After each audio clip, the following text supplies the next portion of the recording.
Hello and welcome to Epi-Center.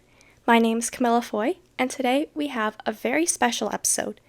Today I interviewed Miss Lynn Palmer, who has had epilepsy for 17 years and is a suicide attempt survivor.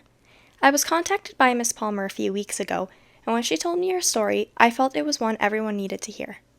I have learned so much from listening to her, and I hope you take away just as much as I have from this interaction. So, without further ado, I hope you enjoy this episode of Epi-Center featuring Lynn Palmer. Hi, nice to meet you. Nice to meet you too. Okay. Okay, how are you doing today? Oh, I'm a little nervous, but I'm excited. I'm nervous too. This is my first interview for Epi-Center, so this is going to be fun. Oh, wow. Okay, well, this is my first podcast ever, so we're two peas in a pod. Yeah, I'm really excited about this. I was very excited when I saw your email. I was like, oh my God. Uh, Well, awesome. Well, okay. I'm an open book, Camilla. So you just ask whatever you want to ask, and I feel really passionate about this issue, and I feel like people need to understand how serious the issue is, Yeah. and where I can help. I want to help. So, why don't you introduce yourself to the listeners? Okay, my name is Lynn Palmer. I'm 49 years old, and I have had epilepsy since I was 33 years old. And I am a divorced single mom. My daughter was 3 years old when I had my first seizure. Okay. And so, could you take us through your epilepsy story? To kind of give you just an outline version of it. Hmm. The kind of epilepsy I have is focal aware in my right temporal lobe. I've only had, I think, three tonic-clonic, which a lot of people know as grand mal seizures. And that's a lot of times people that are not aware of epilepsy, that's the only kind that they are familiar with because that's what they see on TV. And that's the type where you're laying in the floor and you're convulsing. And there's actually many, many more type of seizures than that kind. But that's the really scary kind. I mean, I think for a lot of people, any type of seizure is scary. Certainly for those of us that have them are scary. But the type that I have, the most of the focal aware seizures, what I get is an aura that feels, the best I can describe is a heated nausea sensation. And when I was having them and I didn't know what I was having, I was eating Tums because I thought it was like acid reflux. So I was having those and they were keeping me up at night. I kept waking up and I would just run to the bathroom because it made me nauseous. So sometimes I would vomit and sometimes I wouldn't. But one night it just kept going and going and going until I ended up having a tonic-clonic seizure. And then that's how I found out that I had epilepsy. Wow, that must be really scary. It certainly was for my mom who found me. I was going through a divorce at the time, so my daughter and I were staying at my parents' house, and that's how she found me convulsing on the floor. And it changed my life forever. It changed my family's life forever. Um, of course, the first thing that happens is you lose your ability to drive, you lose your Mhm. independence. And I had a little girl that I was taking care of. And I mean, I wrote to you in my email. I eventually uh, lost my job because I got tired of me having seizures at work. I was a school social worker, so I did a lot of home visits. I needed the Mhm. ability to drive. And they just became tired of me not being able to drive. Wow. It was a domino effect of things happened with my story of epilepsy. When you can't work, then you can't afford to pay your mortgage. So then I had to sell my house. I had to move in with my parents. I can't, even today, I can't stay alone, stay at home. Sorry, I have a trouble with my words, but I can't be left alone. So I'm 49 years old and I still have to live with my 78-year-old parents. So I have to be taken care of. Yeah. So that kind of in a nutshell is kind of how what happens in my life a little bit. And do you know what your seizure triggers are? Sleep deprivation is a huge one. Mm-hmm. Stress is a huge one. Um, I can't get too hungry. Really, there's no rhyme or reason to my seizures, but those are the three big things I mean, sleep is a major one, sleep deprivation, and I have insomnia. Epilepsy is so much more than seizures. You go through so much loss, which brings us to the level of depression that so many people go through because you do lose out on so many things. It's not just seizures, it's everything that so many emotions are stirred up and so many losses and grief and then you have to deal with things like stigma and ignorance of people, and it's really complex. Yeah. It's more just an illness. It's a lot of things that go with it. You told me in your email that you have drug-resistant epilepsy. And Mhm. so have you gone through every medication that they have out there, or have you tried only a few? Well, I feel like I've gone through every medication out there. I can't even begin to tell you how many I've gone through, but at least 10. And Wow. I could, like I said, I couldn't even name them all. But yes, I definitely have drug resistant epilepsy. Wow. And that's very frustrating. But at the same time, I can't go off medication because it's saving my life. I mean, if I were to go off medication, it could be life threatening for me. So, Wow. and now I have, I think I mentioned to you, I also they have found a new diagnosis of lupus as well. Mm-hmm. So, um, that on top of it, it's really complicated matters even worse. Mm-hmm. And we're looking at the possibility of me having what's called autoimmune epilepsy is a diagnosis that we're looking at the possibility of me having, which seizures can be a side effect of lupus. Oh, And really? yes, so I've had epilepsy for 17 years and never knew that I could possibly have had lupus at the same time. I mean, it's just really complicated, and one of the things is drug resistant to the seizures. So Wow. I'm just a weirdo. I'm really complex. Oh, wow. I did not know that seizures could be a side effect of lupus because I've heard of it Mhm. before, and I did not know that. Wow. That is Yeah, interesting. So your epilepsy could be a side effect of the lupus um it can be one of the symptoms of or the one of the lupus. symptoms. Okay. And could you explain autoimmune epilepsy? Because I've never heard of that before, so I find that's pretty interesting. Well, it's really new to me too. We're actually trying to find a way for me to get to Mayo Clinic, which I may have to wait until my insurance changes next year Mm-hmm. because the insurance I currently have does not cover it. And there's just a few specialists out there that work on autoimmune epilepsy. And Mm-hmm. I honestly, my sister is the one that you talked to trying to get Zoom. She's the one that's done all the research, but basically, it just focuses on lupus and epilepsy or any other autoimmune and epilepsy together. So I'm not real helpful in that area yet. Mm-hmm. Check back with me maybe next year and I can be more helpful with that. It's Yeah. just a form of epilepsy. I know that there's at least 44 different types of epilepsy, Yes.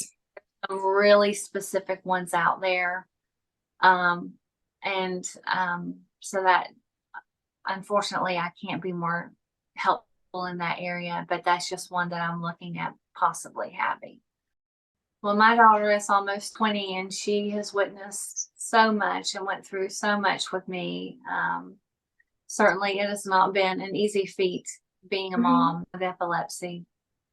It's also made her very compassionate person Mm-hmm. and very compassionate towards people with special needs. Her best friend has a very rare disease, but Emma's always looked past all that and never seen that because she sees people for who they are, not what they're dealing with. That So is so nice.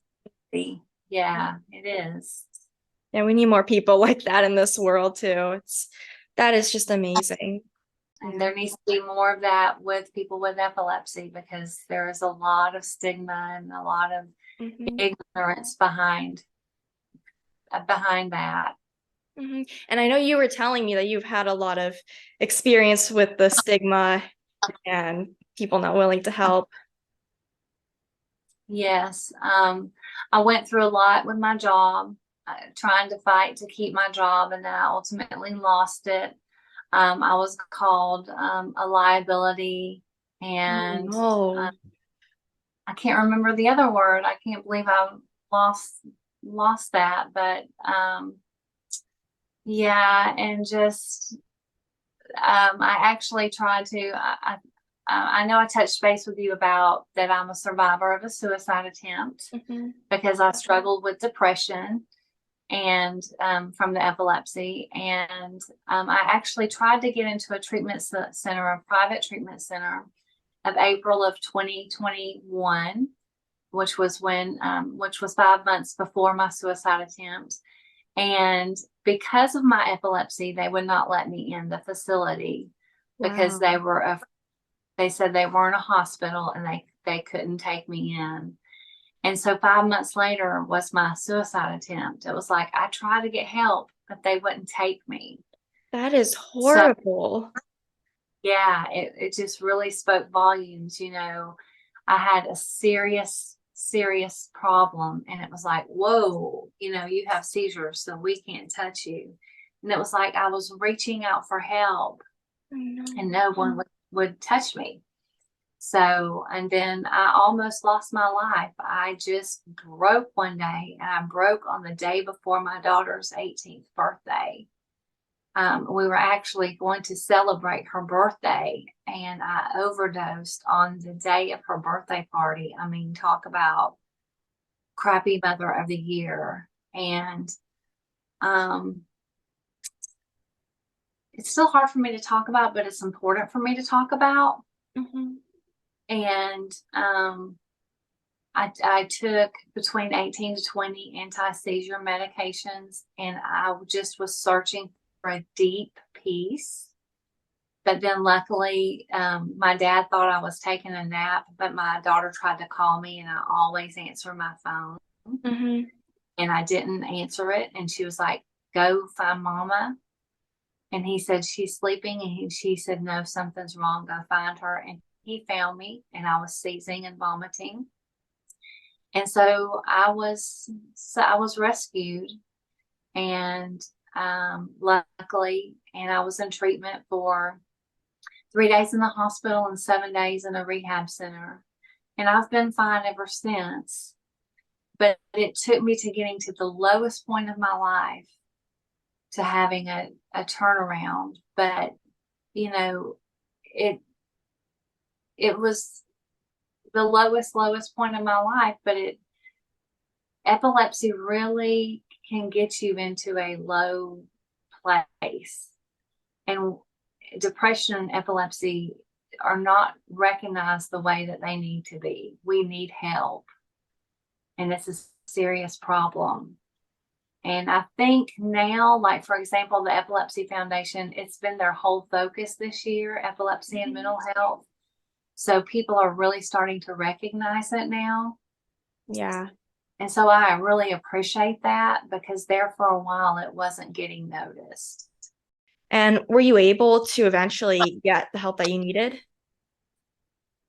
Well, when I almost took my own life, I got what I needed, and I when I was in that when I was in the rehab center, I really did the work. I was there to work. I took it seriously, and I did get the Hmm. help I needed. But luckily, I was still alive, and the Lord took care of me, and I made it. But so many people don't. But I was one of the lucky ones, and I've never taken my life for granted since then. There needs to be more help in mental health. I feel a lot of people can make assumptions that are not valid, and then they'll go around and spread those assumptions to other people, and it just creates the stigma, really. Well, I think that's why you're around and people like you are around to talk about the problems and to not be afraid to talk about the problems because talking about it, we can help find solutions. So I just Yes. appreciate you taking the time to learn more about it and to reach out to others and doing all your research and talking to people like me and getting the awareness out there is key. Yes. Do you have any advice for people with epilepsy who are struggling with the same things that you dealt with? Wow. I had a I have there I do I'm in therapy and I also have a psychiatrist and I think that one of the biggest things is to be truly honest with those people, Mhm. um, to to reach out for help if you don't already have help, to reach out for help, to be honest with yourself if you're in crisis mode, because one of the things that I did was I was in denial with how where I truly was. And I was afraid that if I told them how severe I was, that I would be what's called 1013, and that means I would be placed in a facility, but I really needed to be in a facility. I needed that extra help. And then when I went to get extra help on my own terms, of course I was told that they couldn't take me, but I shouldn't have let it get as far as it did. Mhm. And um but also just don't give up. Just never ever get up and know that you are never alone. There is 1 in 26 people have epilepsy. 1 in 10 people will have a seizure in their lifetime. So know that you are not alone. There are many of us out there. And so reach out. There's support groups like crazy everywhere online. Um, I have a blog called, and on Instagram, it's epilepsy underscore picking up the pieces. On Facebook, it's epilepsy picking up the pieces. And there's tons more out there.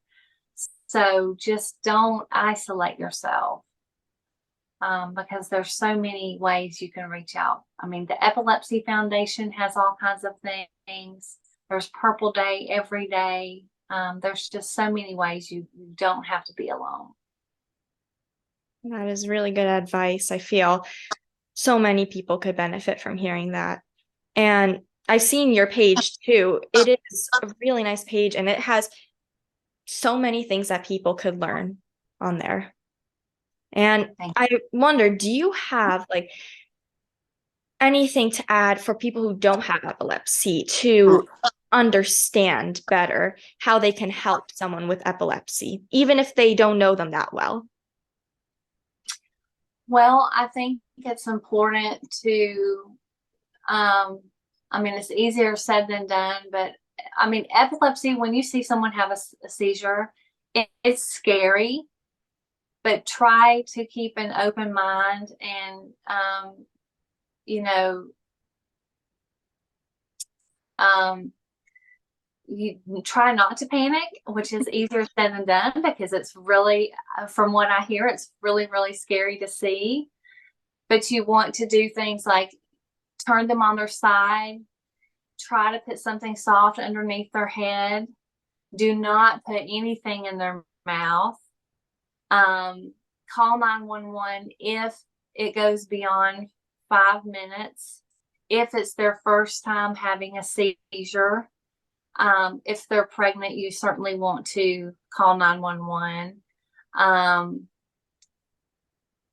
trying to just think of things right off the top of my head, but because a lot of times people want to immediately call 911. But if someone has epilepsy, like I wear a medical alert bracelet, and I have seizures all the time, so calling 911 is not, you know, not Mm-hmm. necessary for me unless, like the things I just said Yeah. were, unless mine went over 5 minutes. Otherwise, I have PTSD when it comes to the ambulance coming because from hospitals. But um, and just treat us like you would treat anybody else, because I've lost so many people in my life because of my epilepsy. They've turned their backs on me because they've just gotten tired of me having seizures, and um, I can't do the things that they can do, so I don't benefit them anymore,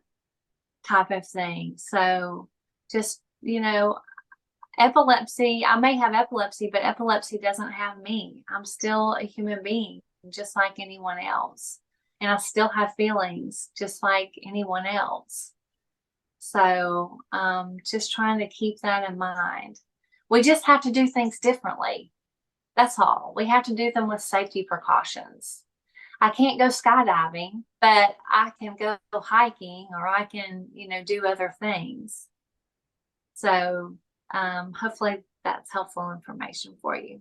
Something that you mentioned that I have never thought about is if a woman is pregnant having a seizure and to call 911, because I took the seizure first aid certification with the Epilepsy Foundation. And they never mentioned what to do if a woman is pregnant. They said, like, if someone's in the pool, if someone's in a train station or out in the street or grocery store. But that was one scenario that they never mentioned. I was like, oh, I never thought of that. Yeah, definitely. If a woman is pregnant, you definitely want to call 911 because she Yeah. could preeclampsia, or a lot of things could be happening. With the type of seizure that I have, I mean, some crazy stuff can come out of my mouth, and I'm not conscious or I'm conscious, but I'm not aware of what I'm saying, and I don't Hmm. remember what I'm saying when it's happening. So, I could say something to you and you're like, what is she talking about? For example, I was in a restaurant one time and I asked I asked the server at the table where the bathroom was 5 times. And she Oh, was just looking at me like, lady, I've already told you that, but I was having a seizure. So, people have been arrested during a seizure wow. That because they weren't aware of what was going on. So, I mean, mhm. crazy things can happen when you're having a seizure. Yeah. So it would really benefit, the more people that are aware, it would really benefit us. Yeah. I can imagine how scary it must be. Like you're having a seizure, and then when you become conscious, it's like you're being arrested. It's like, hang on, what's happening here? Yes, because the police were unaware of what was going on, which it's difficult because there are so many different types of seizures. But just the lack of knowledge can be really scary for those of us that do have seizures Hmm. of what happened. Yeah. Have you had any experience where you were having a seizure and someone didn't know what to do? Like you really needed help? Luckily, I'm surrounded by, I mean, I stay with people that know me. I'm never out on my own. I can Mhm. never be left alone. So that has not happened for me. I live out in the country. I'm in the rural area. So I'm always with, as if you can tell by my accent, southern girl. So I'm always with someone that knows what to do. Otherwise, that could be a very dangerous situation for me. And unfortunately, Miss Camilla, I am becoming tired. I think I'm going to have to bring it to an end. That's okay. Shortly. Well, thank you so much for coming on. I hope you have a wonderful rest of your day. Well, thank you, and I appreciate you having me.